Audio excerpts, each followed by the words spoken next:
1 ঘন্টা কেউ যদি আল্লাহর সৃষ্টি নিয়ে চিন্তা করে, সেটা সারা রাত তাহাজ্জুদের সালাত অফার করার চেয়ে উত্তম।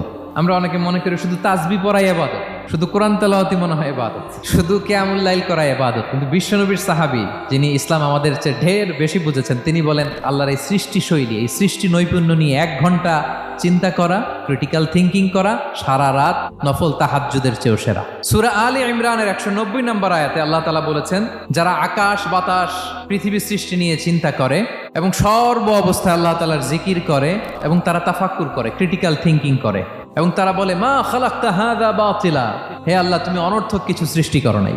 মনে রাখবেন, এই পৃথিবীতে আল্লাহ তাআলা অনর্থক কোনো কিছু সৃষ্টি করে নাই, করেছে যেটাই সৃষ্টি করেছে এর মধ্যে মানব কল্যাণ আছে না নাই? আল্লাহ তাআলা আমাদের জন্য কল্যাণ রেখেছেন। এবং এই আয়াত যখন নাজিল হল, বিষ্ণু ঈসা ইসলাম বললেন ওয়াইলুন লিমান কারাআহা ওয়া লাম ইয়াতাফাক্কার ফিহা, ধ্বংস তাদের জন্য যারা এই আয়াত তেলাওয়াত করে কিন্তু এই আয়াত নিয়ে চিন্তা করে না, গবেষণা